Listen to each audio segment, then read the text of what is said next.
Hello people, this is 74J and I have been away for a while. I'm back again. Let's start. We are doing the discovery tour for the Assassin's Creed. It has been long gone and the new Far Cry 5 is out, but we are still enjoying this. This is a lovely game and it will never get old for me.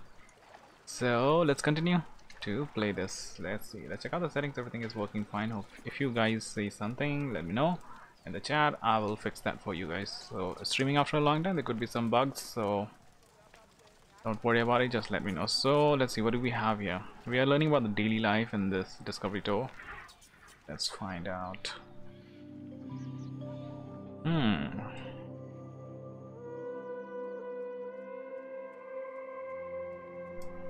Okay, so we have to learn about the use of leather and linen in ancient Egypt. Okay, we can do that. Just give me a second, I'll have to fix the stream settings. A few things happen, I forgot to update that. Just fixing it. Okay. Takes it automatically. I'll have to fix something in YouTube. Looks like it's showing up as Arma, the game. I need to update that.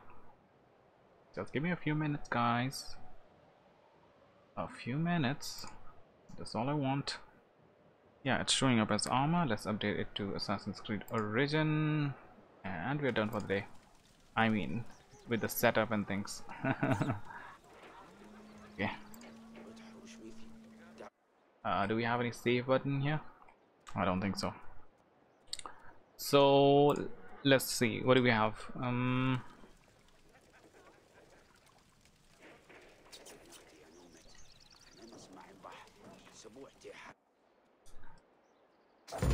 Let's start the tour. Welcome to leather and linen in ancient Egypt.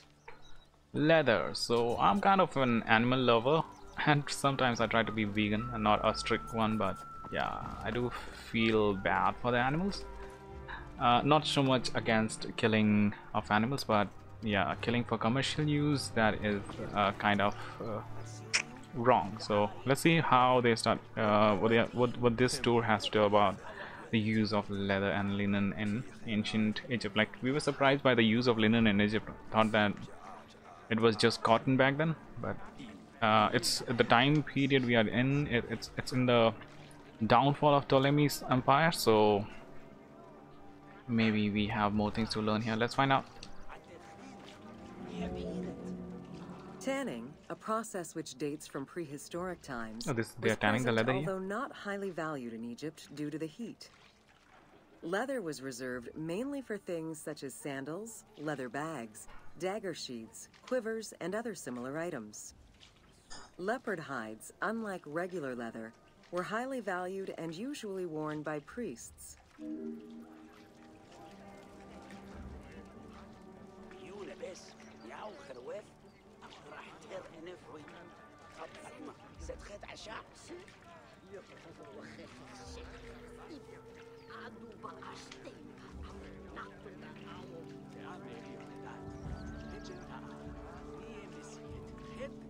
Okay, let's check out this.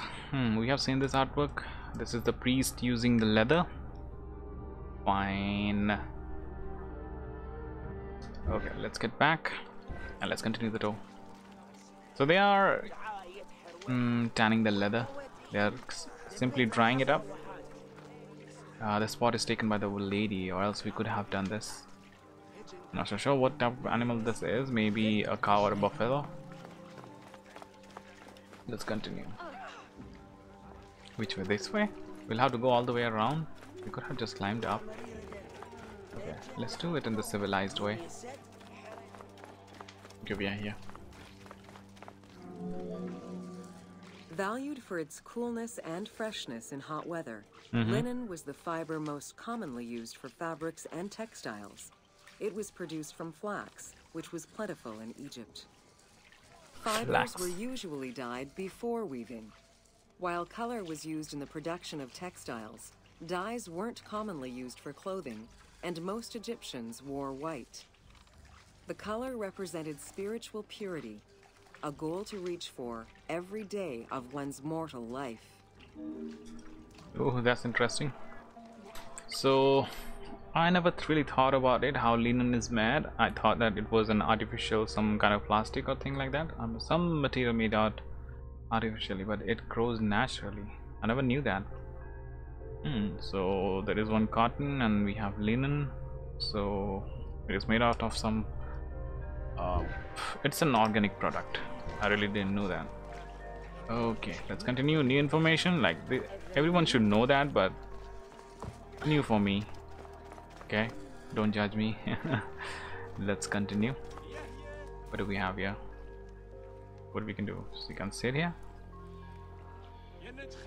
Oh, simply sits here and eats. No, we are not eating. Let's continue. Over there. So this looks like a manufacturing district. Quite the entire area is working, like there are linens and cloths and leather, everything is around here. So kind of an industrial area, but like there are also houses, people live here and work here. So interesting. Like these look like normal houses, they don't look like factories. Okay, let's see what they are doing here. They're dyeing. Okay, various shades were achieved using woad, a dye produced from the leaves of Isotis tinctoria. The plant was cultivated for this purpose within the Nile Delta and allowed for the creation of various colors. For example, different maceration times of the leaves would result in colors ranging from red to green, while adding in limestone shifted it to blue. During the Greco-Roman period, other ingredients were found, resulting in a wider range of colors. interesting. So yeah, a sheet of blue with blue stripes. Okay, this is some material in museum. How interesting how a simple material can be part of a museum if it's just old. So various shades were achieved by using a wood dye. Okay, it doesn't look that old, looks like made yesterday. Okay, interesting. And very nicely weaved material, like this would be used even today. It looks like some kind of jute bag. Okay, let's continue.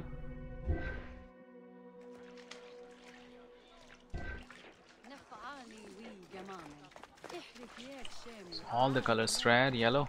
We don't see blue. Like in the research work they are sharing, it has blue dye, blue borders, but we don't see any blue dye around here. Maybe it's just for royalty and very rare case. You never know. No, I know. You don't have to eat. Let's see, what do we have here? This area's style is strongly influenced by the dye baths and tanneries of modern-day Fes in Morocco. This helped Ubisoft envision what such locations might have been like in ancient Egypt. While this tannery is within the city walls, back then they were often found outside the city boundaries. The tanner's trade was considered off-putting by the Greeks, as all these operations resulted in noxious smells. Okay, that's why they have to be outside the city. So leather tanning and cloth dyeing, both of them. I don't see any leather around here. It looks like it's just cloth. Tanning and dyeing tanks. So there are also tanning job being done here. It's not showing up here. Well, maybe these are leather. You don't know. Maybe. Okay. Let's get back. So it's inspired from Morocco. That's interesting. This is the end for this tour. Leather and linen. And let's learn more about the daily life. We have been doing all these in a sequence, and right now we are doing daily life. Then I don't know. We shall do Romans and finally Egypt. The entire area where the story, the game is based upon. It would be fun and interesting. Let's see, what do we have next? I didn't read the title. Hopefully it's something interesting.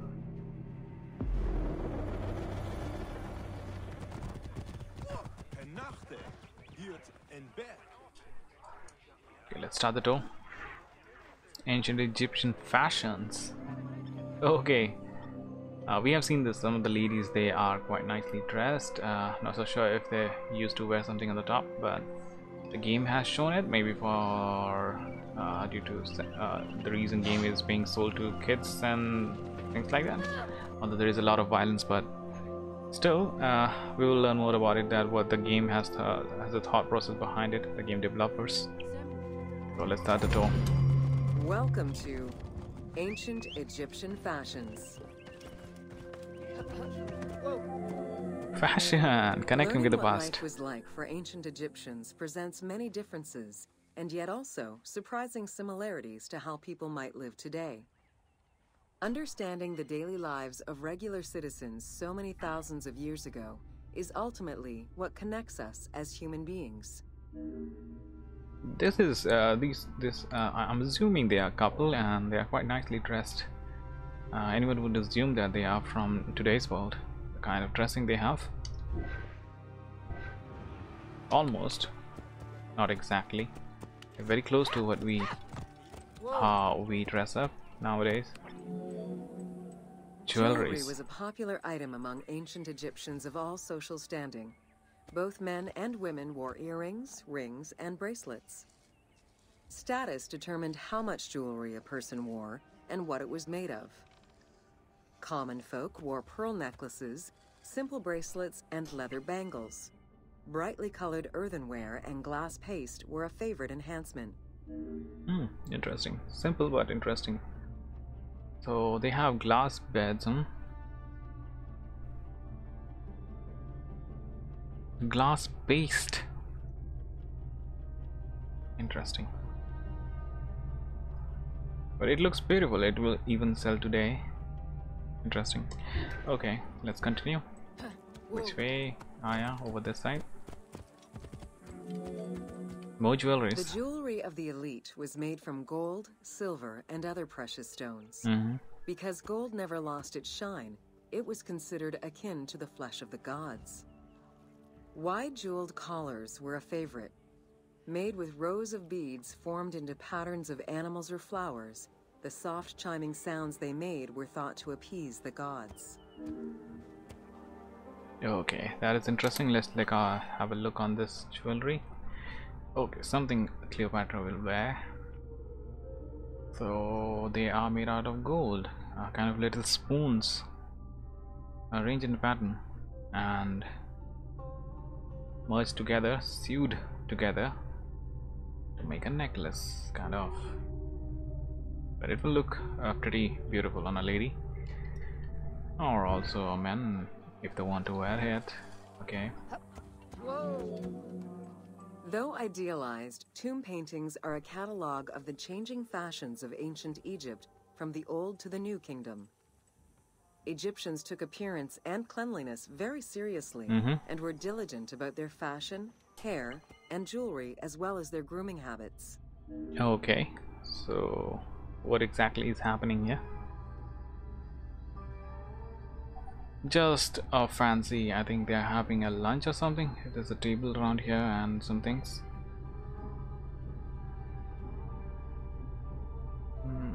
Delicate decoration. Why do they have a snake around here? Maybe some kind of symbol for the kingdom. The fabric of ancient Egyptian clothing was almost entirely made from various grades of linen. Linen was commonly white, draped over the body, and cinched at the waist, though some garments were sewn or tailored. Wealthy men wore long tunics, loincloths, or kilts, while poor men only wore loincloths. Women wore long dresses, with differences residing in the quality of the fabric, depending on social status. Okay. Egyptians commonly went barefoot, but could also wear sandals made from papyrus fiber or leather.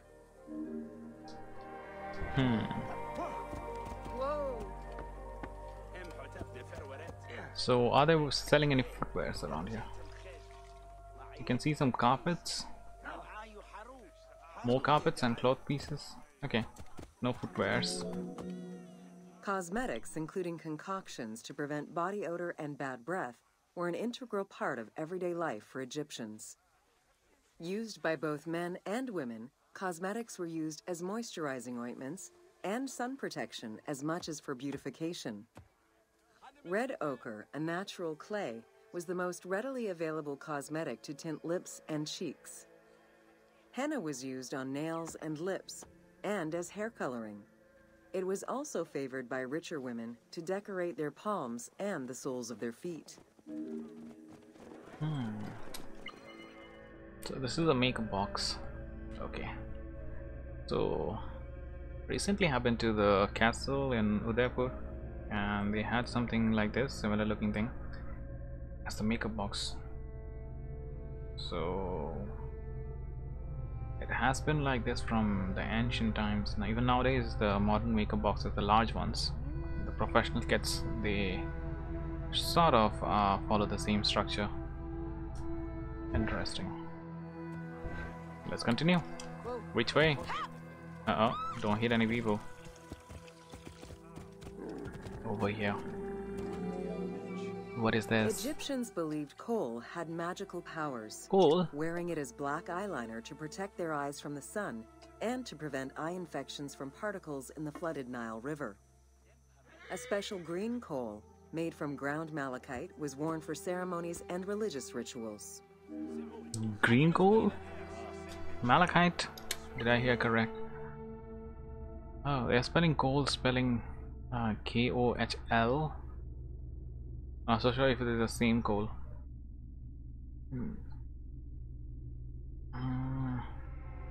Interesting. So was that information right, that it helps with the health of the eye?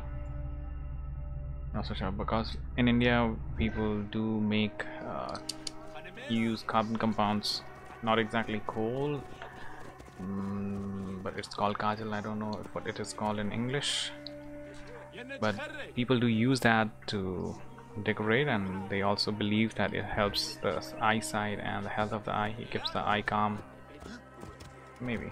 Let's continue through here. Can you jump off? Yeah, the horse can. What is this? Women and teenage girls wore their hair long and often braided. Wealthier women included carved combs or hairpins.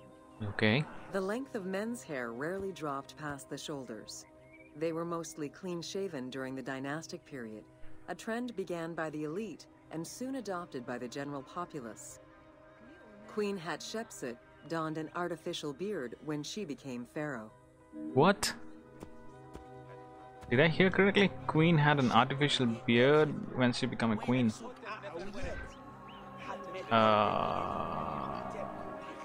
I need to see that, but the narrative will tell it once again. Let's have that.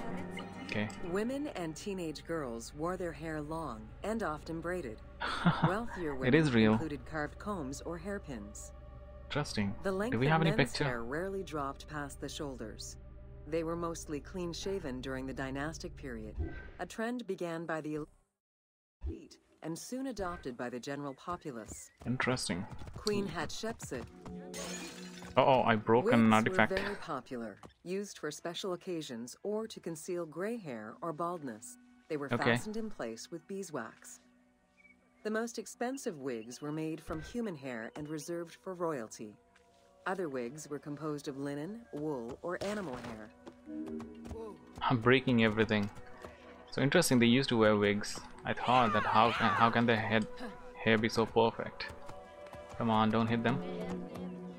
Prepubescent children generally had their heads shaved.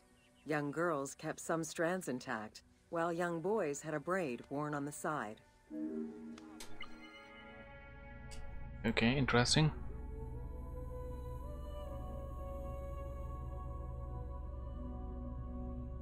They kept some strands. Interesting.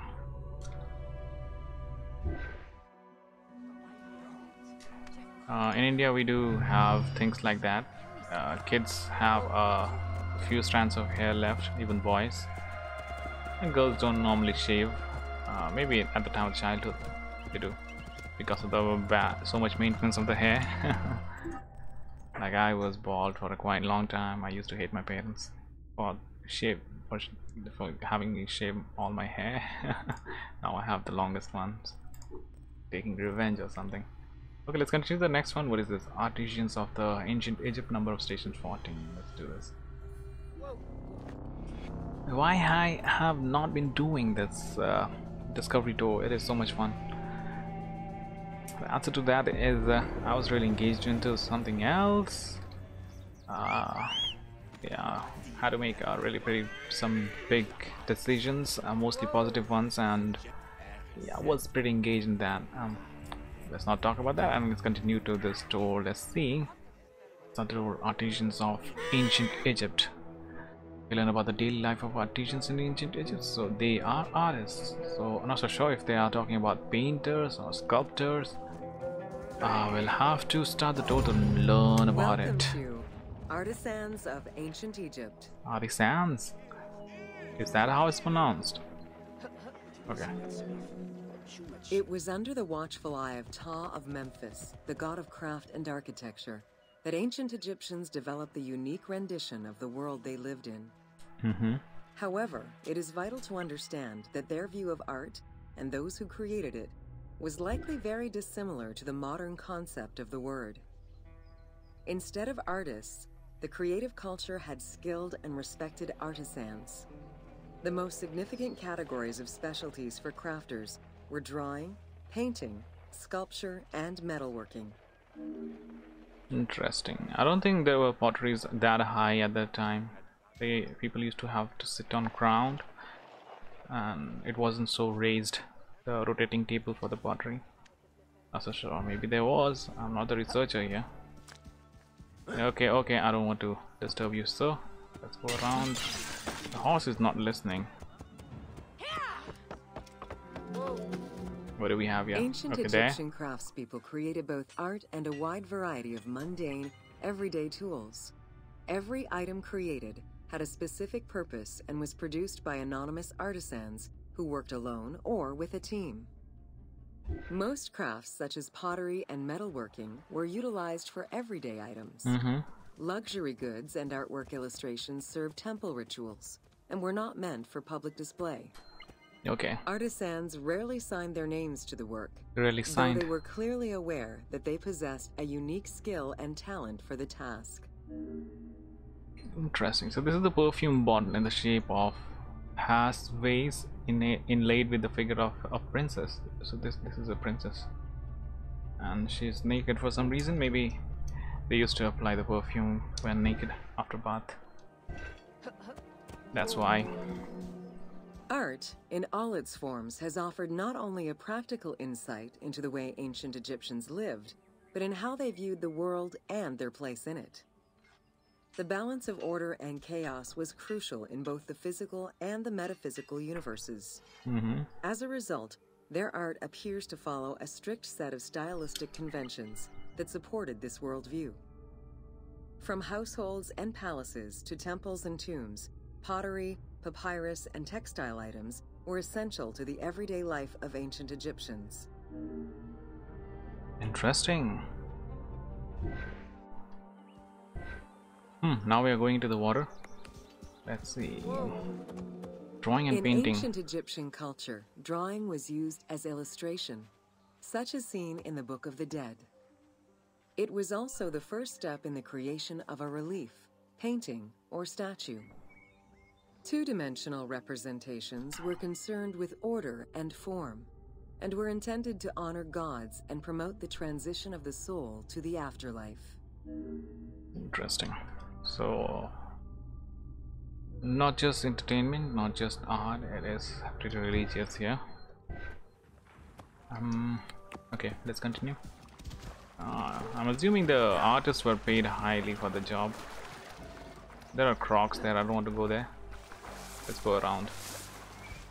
Oh, this is a tool version, right? So the crocs won't attack. I forgot about that. Can we go through here? Let's go around.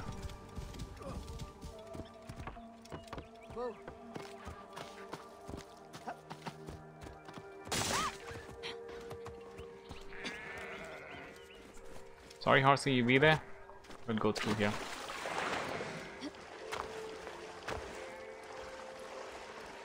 Which way? The crocs are over there. And as this is a discovery version, just for the tour purpose, the animals won't attack. Stylistically, Egyptians were concerned with the depiction of the human form's inner self. As such, artistic representations were not concerned with realism, but rather with idealized youth and perfectly harmonious visuals. Interesting.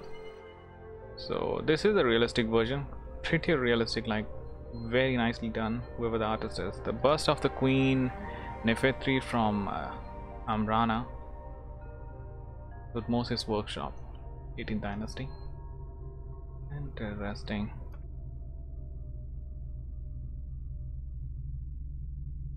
So this is not realistic as per the narrator, but this looks very natural. Okay, let's continue.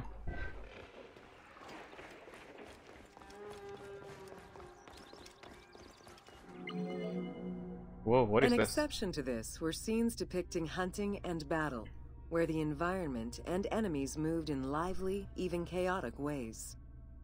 Animals and foes were depicted piled up, as if describing chaos, with Egyptians standing in solemn, disciplined poses, bringing order to the scene.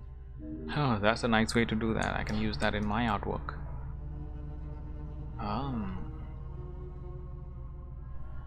So they are playing with patterns. That is a really advanced way of painting, not the actual drawing. Interesting. So what is this guy doing? He's bored, I guess. Interesting. Painting. Let's continue. So this is a temple, I guess. Reliefs could be either in high relief or low relief. Either method required a surface suited to the desired technique. Preparation of the surfaces differed depending on the quality of the rock. A quarried block only needed a simple smoothing. Rough-cut rock monuments, such as those found in tombs, required more work. Often the surface was coated in plaster before being sculpted. Alright. So they are talking about embossing and embedding. Interesting. So it always depended on the time of the rock reliefs from the palace of Apis in Memphis. Let's continue. Let's keep seeing more, learning more, and hopefully we could use some tricks in our own artworks. For reliefs, preliminary sketches were drawn in red, then framed with a red grid to position the elements of the scenes. Corrected sketches were in black, and once approved, the scene was ready to be carved.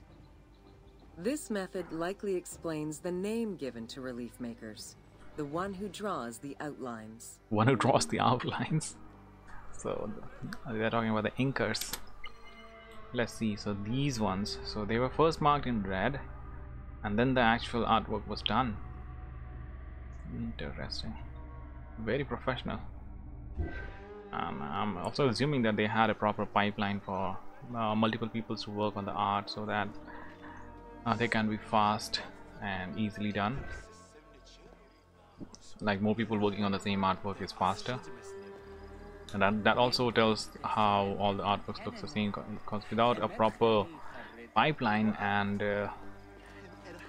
system of drawing, the artworks won't look so similar. Like if you see this more closely, they are more like animation drawings. In animation there is a proper pipeline to work on, and many people work on the same illustrations, so they have a proper pipeline and rules how to draw them, how to color them, and the outline thing confirms that there were more than one people working on the same artwork in turns. So interesting. That's why they look so simplified, so that any hired labor artist can work on the same artwork and make it look perfect as these. That's why these are not details. I was always wondering that why the Greek statues are so detailed and the Egyptians are so simplified. So this is the reason. This is production value, huh? Interesting. So they used to make many artworks like. So whatever we have here now in museums or whatever we're seeing in the game, there should be way more than that. Really, machines. Statues were believed to be vessels for the souls of the deceased, or deities. That is why a sculptor was called the one who makes it live. This divine duty earned them the utmost respect. Wow. As with a relief, creation of a sculpture began with a drawing. Okay. Most statues were made of quarried blocks of stone, primarily limestone, though sometimes harder stones such as quartzite were also used. Interesting. I really like how they are showing the body twist around here. Very simplified. Bit awkward, but in the style of drawing it looks perfect. Like it couldn't be any better. Like you can't show twist anything more better than this. I'm not sure if this is an actual drawing or it has been enhanced later on, but it looks nice. Must be from even if it's enhanced, it's pretty much to the real one, I guess. Interesting. So they're using chisel to carve it out of a single stone, and interesting, very interesting. Let's continue. Where to? Inside. We are inside the temple. I think we are in the Sorbek's temple. Not so sure. Looks like a crocodile. Not so sure. Let's continue. What do we have? In ancient Egypt, the profession of crafter was organized and relied on a specific hierarchy. Most artisans depended on an institution to provide them with raw materials. There were 3 working levels for craftsmanship: domestic, large estates, and within palace and temple workshops. Some royal workshops, at their largest, covered an area of about 2.8 square kilometers in size. 28 kilometers in size.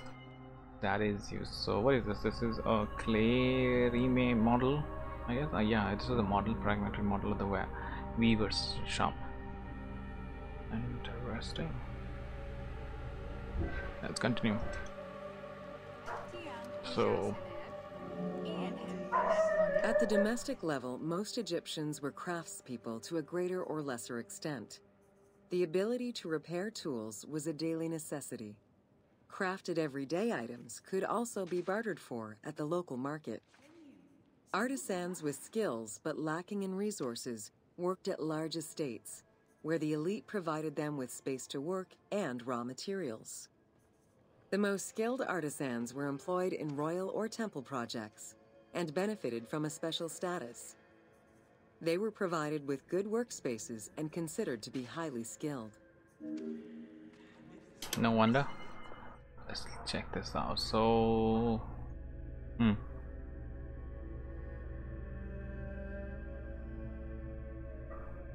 interesting. Let's continue with the door.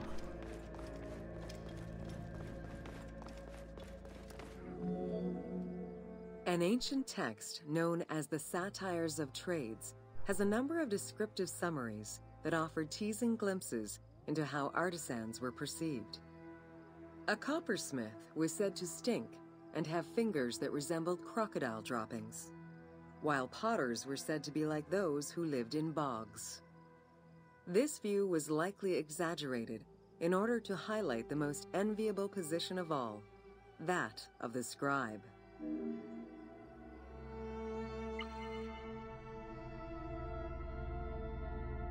What language is this?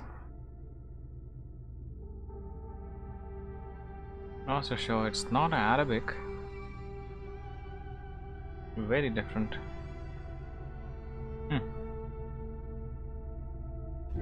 Let's keep moving.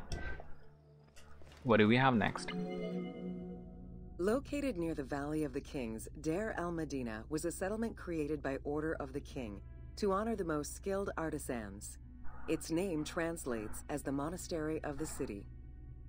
Allocated a house on the initiative of the king, these craftsfolk were regarded with respect and referred to as the royal artisans. Those who lived there worked on the tombs in the Valley of the Kings and its surrounding temples. Interesting.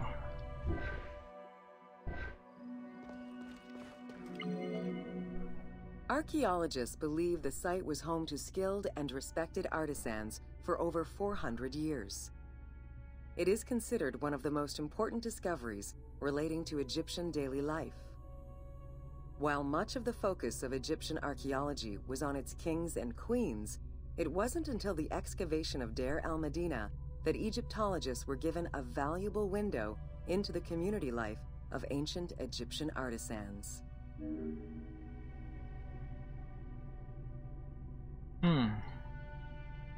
Entire village.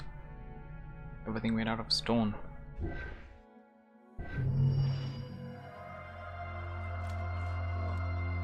Artisans. Am I pronouncing it right? Artisans. Okay. I think I'm very much overwhelmed by the word. Okay, it's already evening. Let's try to jump into another timeline and the passport. Let's see what do we have. Okay, daily life. Let's do evolution of pottery in ancient Egypt. Let's start this.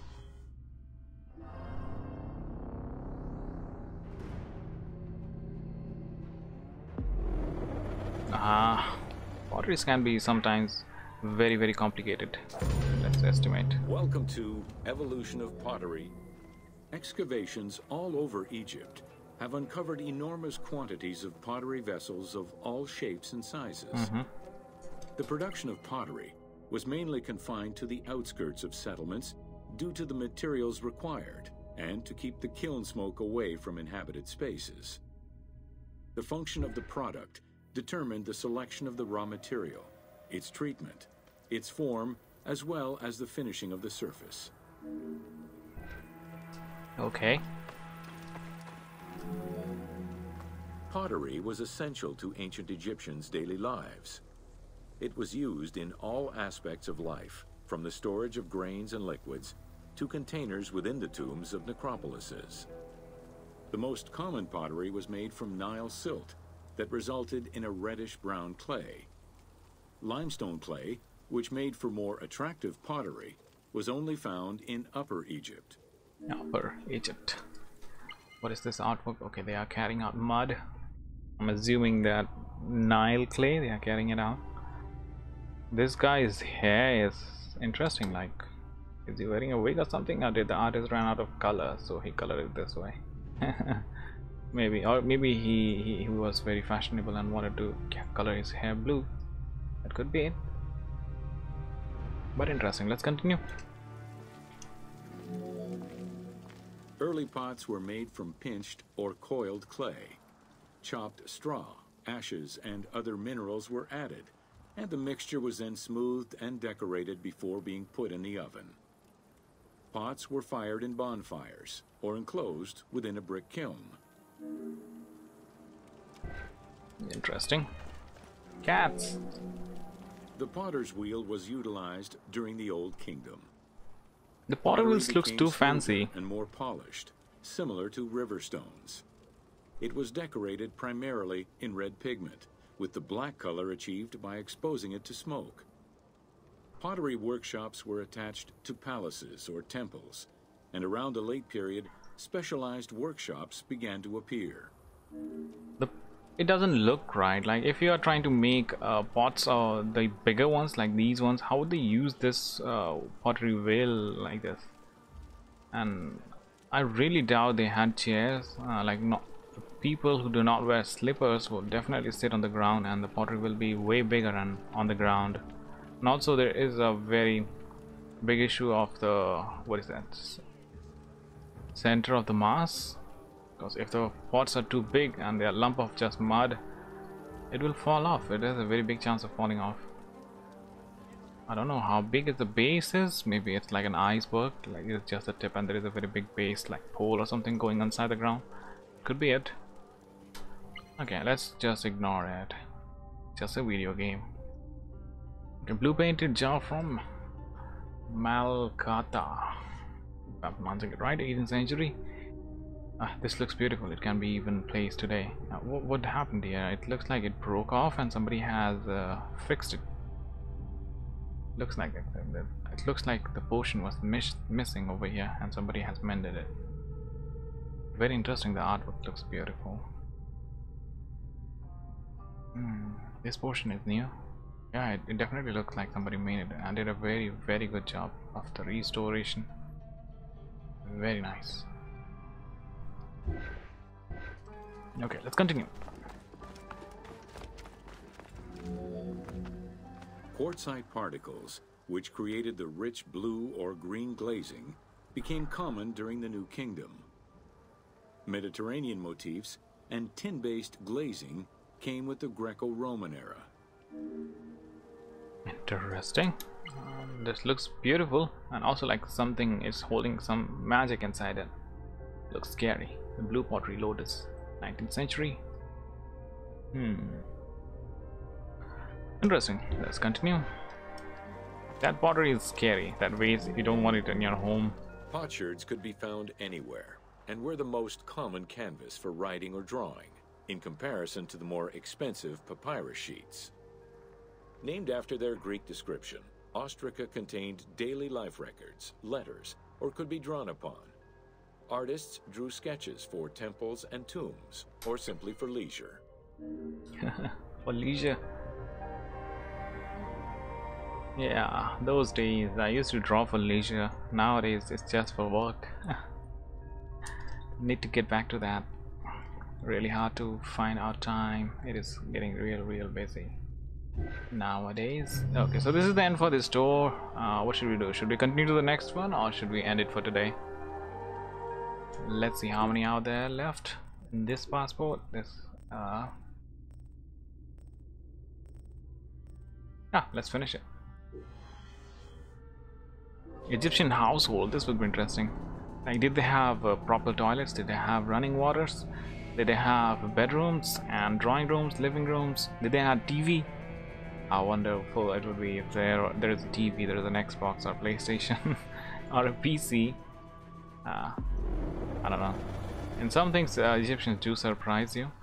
Like, they have many things that, like in the game, it shows like it feels like they have many things that is very perfect and going in the right direction, where the modern world is like the one we saw with the makeup box, the linen, and trading, and I don't know, they obviously had some kind of banking also. I think I heard it, or is it from the previous Assassin's Creed game? Not so sure. Okay. What do you mean need cat? Okay, let's leave it. Let's continue.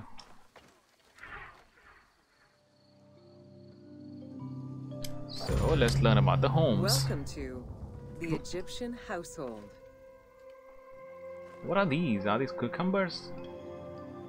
No, sorry, it looks like it, but it's pretty big, and these are cabbages. There used to be cabbage in Egypt. I would have lived in Egypt happily, man. These are the vegetables that I want.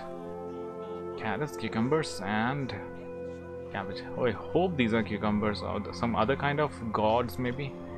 Not so sure. Could be anything.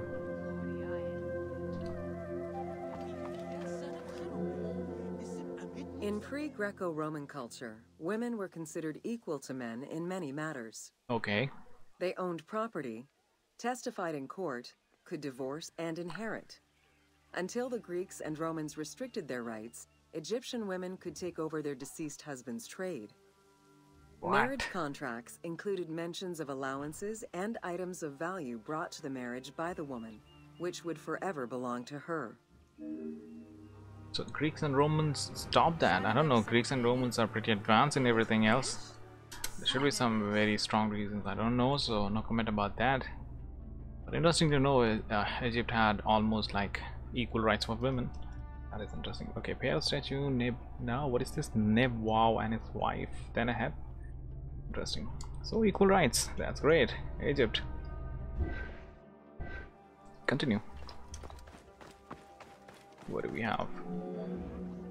Certain professions were open only to women, such as weaving or professional mourning. While That's others sexist. were available to both genders, including working as servants for the rich households. Social status did have an impact, though.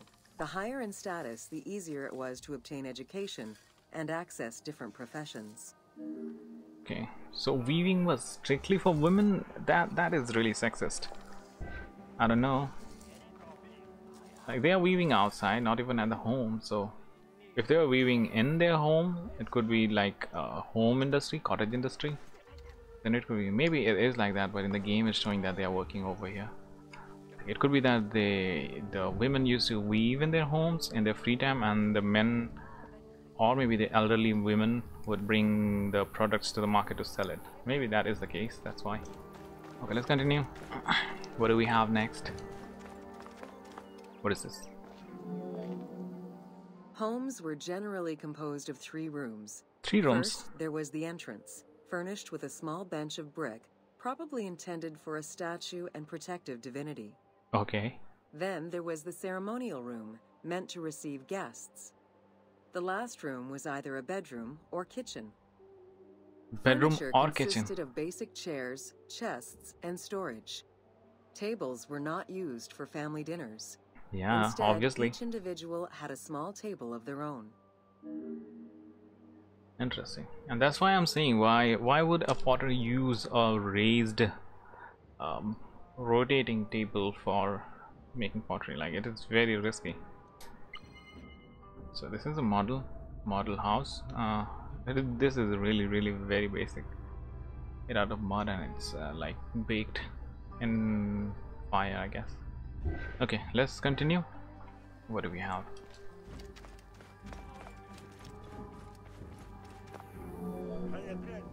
Marriages were a social contract rather than a religious construct. Wow. Family was vitally important to ancient Egyptians, and children were considered a blessing from the gods. Social contract, that is really The advanced. father, mother, and their children were the nucleus of the family, and cohabitation sometimes extended to mothers-in-law, sisters, aunts, and sisters-in-law. That is really modern thinking. This was a social contract rather than a religious construct. Come on, India, why did you forget all this? Like, I know you are connected to Egypt, sorry kid. To ancient Egypt, and many things are very similar to Egyptians. So these are some good things that India could have inherited. Why religion became so important later on. These are just stones. I thought it was some dead bodies rotting. Let's continue here. Let's see. Status and wealth played a large role in the style and size of ancient Egyptian homes. Commoners' houses were built with sun-baked mud bricks. Wealthier homes were often painted in white and decorated with various motifs. Okay. Good to know. What is this? This is a model. Okay. Garden in front of the house. That would be beautiful. So these are the garden. Interesting. Nicely done. Let's go in. So this is a rich person's house. A common man cannot afford this. Let's go in. Town officials and the rich lived in mansions with numerous rooms that were luxuriously decorated. Obviously. Only temples and tombs meant to last for all eternity were built with stone.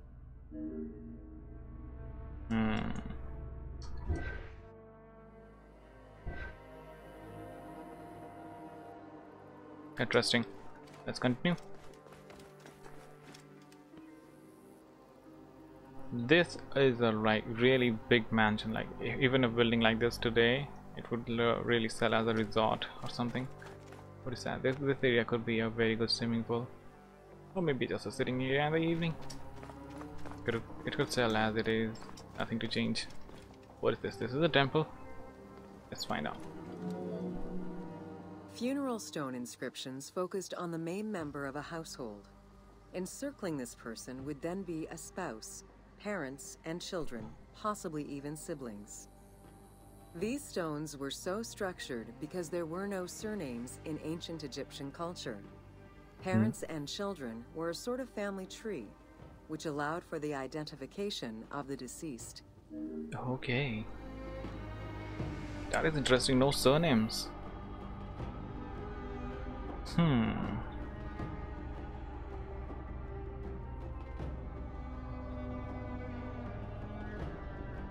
Very interesting. Like, this could solve many caste issues in today's world if there were no surnames. let's continue. Oh, we finished the tour. Oh no, we were enjoying this. I thought we would learn more about like these structures. Maybe these are some kind of granaries or temples or things like that. Oh no. Okay, let's continue to the next one. Jump to passport, daily life, and let's fast travel to this number of stations. Beer and bread. This will be interesting. Let's see how were Egyptian drunkards or their nightlife, evening life after work. Let's find more about it. Welcome to Bread and Beer. While the Mesopotamians invented beer, including using a straw to avoid the sediments and herbs, ancient Egyptians perfected the brewing method. Egyptian beer's quality was determined by alcohol's strength, color, and flavor. Okay. During the Pharaonic era, beer was the most commonly used and important alcoholic beverage. The state and temples used it, along with bread, as payment to workers, and it was included on the lists of food offerings to the gods and the deceased. Okay, we still have offerings in religious things with beer and not beer. Yeah, it could be rice beer or some things like that. So very much connected with India. Bread and beer. Even the Christianity has bread and wine. Kind of interesting. So everything started here. Somebody made beer, somebody loved it, and then included in the ritual so that everyone can have it in the name of the god. Interesting way to do it. Beer was the popular drink of ceremonies and festivals. The Festival of Drunkenness was even dedicated to it. Festival of Drunkenness. Considered to be quite nutritional, beer was also significant in the day-to-day lives of ancient Egyptians.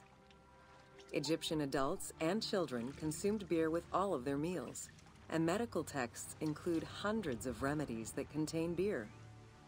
It remained the most popular alcoholic beverage until the Roman era. So did you know that in Russia, beer was considered a soft drink, and now it is no longer like that, but it used to be considered soft drink like very recently. So no wonder Egyptians used to have beers for the children, and they included in their daily diet. Water was abundant. I don't know why they were having alcohol. Maybe just for the taste, or just because it was just to get drunk. Maybe. Recipes for beer varied over time and depended on the quality of the materials. Okay. Bakers and brewers typically worked alongside one another at the same workshop or house. Many families often produced the quantity appropriate to their own consumption, with better quality beers produced for festivals and other special occasions.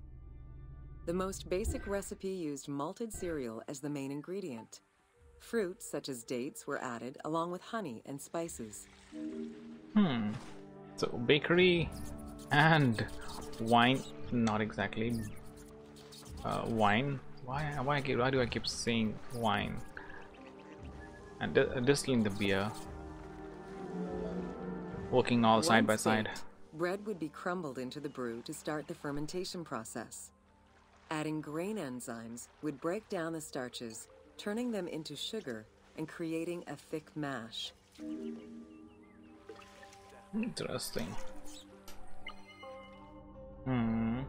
They're breaking the bread with a baseball bat. Interesting. Let's continue. Once ready, the bread and grain mixture was compressed and then strained through a sieve with water into the mix of malt beer. Once fermented, the beer mash was transferred to large containers and again compressed by foot or with pestles. Interesting. What is this?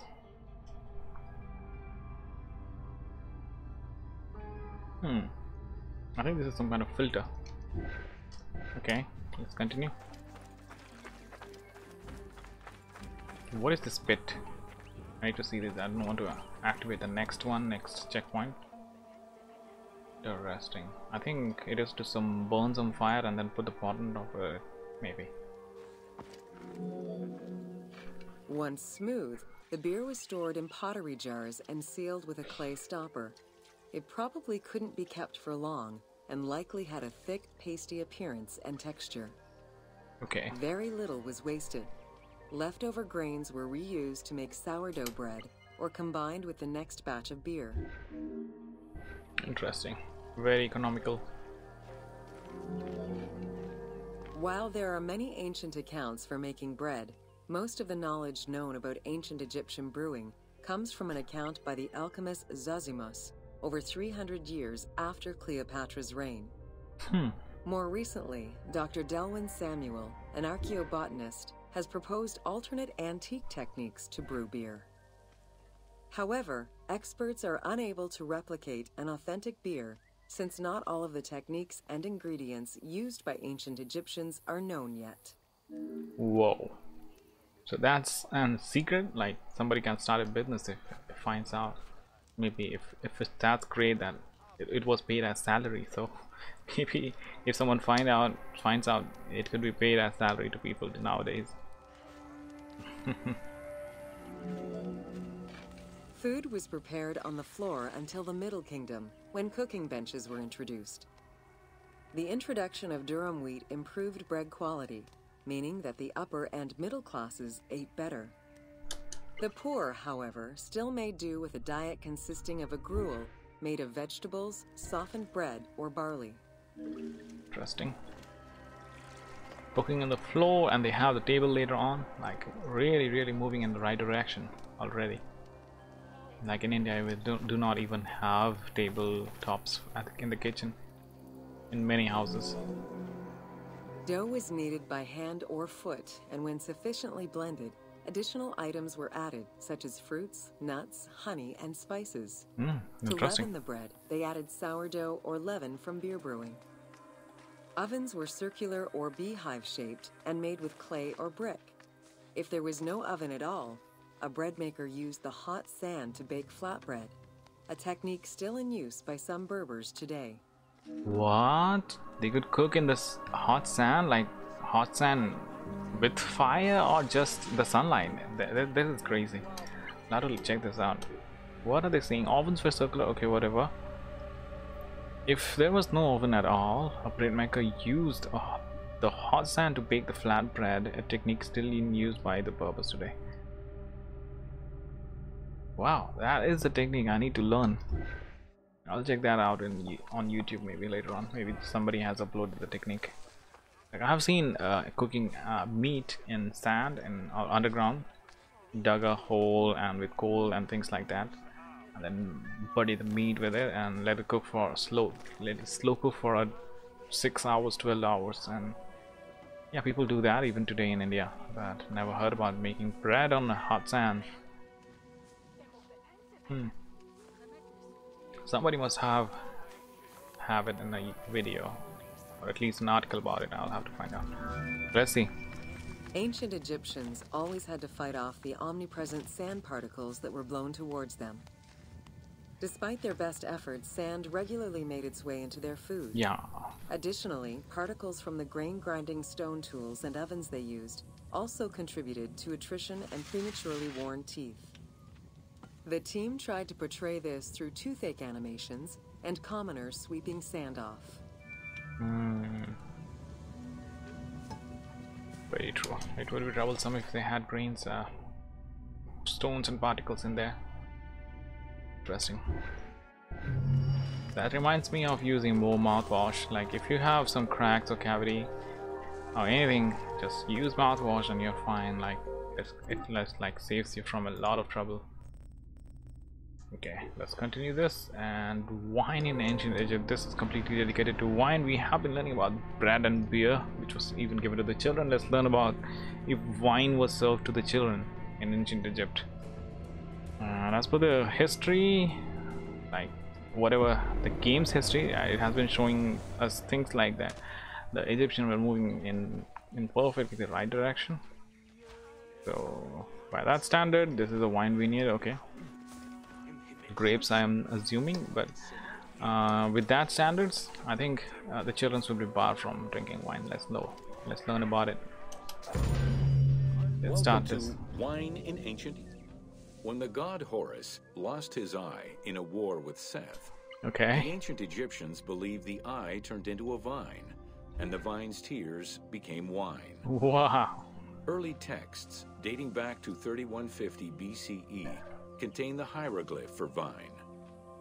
Regarded as extremely valuable, wine was highly sought after by the elite. It was also an essential part of many religious ceremonies. Like, people will make reasons of anything. Like, if they want to drink wine, they will just make story about it, even if they don't understand it, and then they will sell it to the market. Sell it to people. Stories do sell products. Old tradition.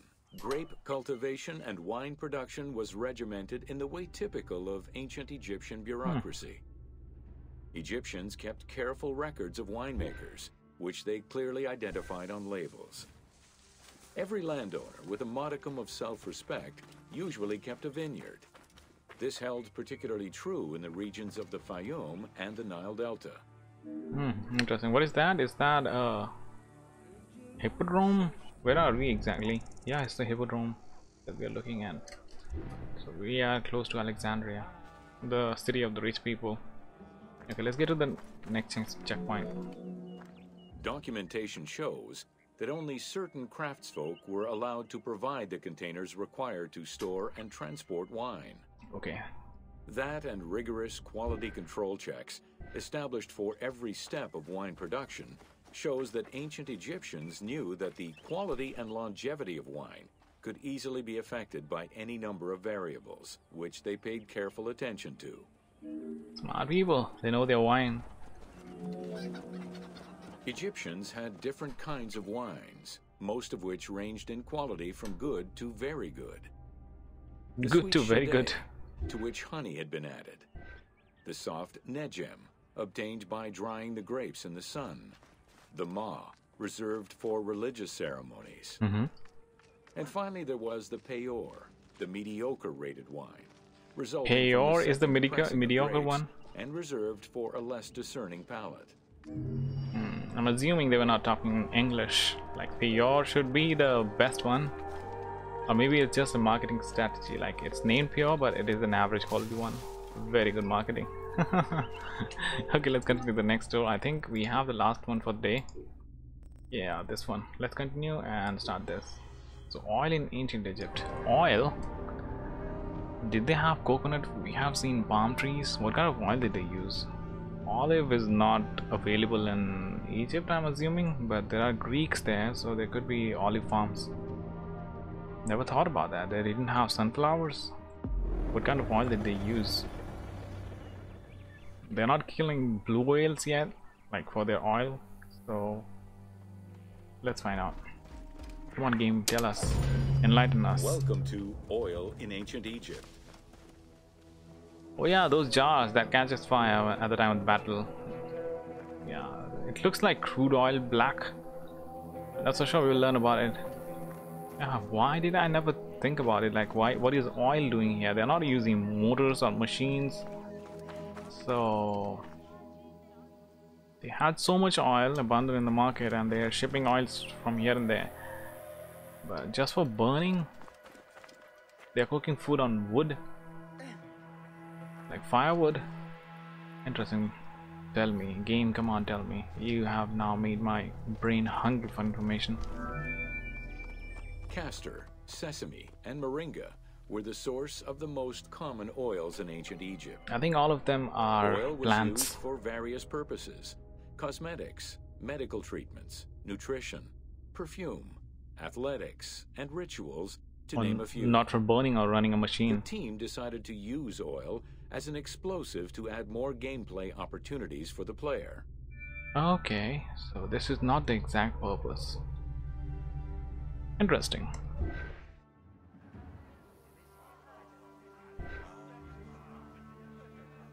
So, will in real world a jar of oil explode? I don't think so. They will just burn. And not all oils burn so instantaneously. Okay, let's not think about that and let's move towards the next checkpoint. What is this? More jars of oil. Let's see. Ancient Egyptians originally used castor oil in wick lamps, Yeah, but lamp. also for cosmetics, such as facial and hair treatments. There is mention in some papyrus of castor oil being prescribed to treat constipation and help pregnant women. Castor beans were found in ancient Egyptian tombs as early as 4000 BCE. Castor oil was made by pressing the beans from the plant of the same name. Interesting. So they used to use the oil for making light or lamps. So now they are getting practical. Let's see, maybe the next checkpoint will tell us they used to make machines. They had some oil running machines, and then at that time, you never know, they keep surprising you. Beautiful place. Where are we exactly now in the map? Let's have a look. Oh, we are far below Alexandria, like in south, very south. Okay, let's continue. Where is the next checkpoint? It's over there, I guess, but we'll have to go through here like a good citizen. Follow the rules, rule-abiding citizens. RC. Olive trees were scarce in ancient Egypt's early history. Yeah, and obviously. olives were mostly imported from Syria and Palestine. Okay. Their use and cultivation remained uncommon until the mass arrival of Greek settlers during the reign of the Ptolemies, when demand increased sharply. Olive trees were normally found in the region of the Fayum and the lands surrounding Alexandria. Interesting. So they're rare olive trees. Now what are we seeing? It is very detailed artwork, and I'm assuming it's from the time when the Greeks have arrived. They have tried to detail the artwork, and like this, like we were talking about it earlier, like when the artworks are simple, multiple people work on it, and as this looks a little bit detailed, I'm assuming that one single artist work on this as a hobby, or maybe for some royalties decoration or some rich people's decoration. But very nicely detailed. And okay, so the hand clutching an olive branch. Okay, let's continue. It doesn't say the time from when it is. It is I don't know how old is that, and if at that time if there was a massive Greek influence or not. So this is it. We have done the, what is it called, the discovery tour for today. We will continue doing the two other sets, like Romans. We have very small, these are like pretty small. If we want to, we can always do this by today, but let it be there, and then we'll do the Egypt. It has been interesting and fun. So let's end the stream for today, guys. Have fun, enjoy the day. Like, it's night here and it should be day in the other part of the world, so the other day. Have fun, see you again later.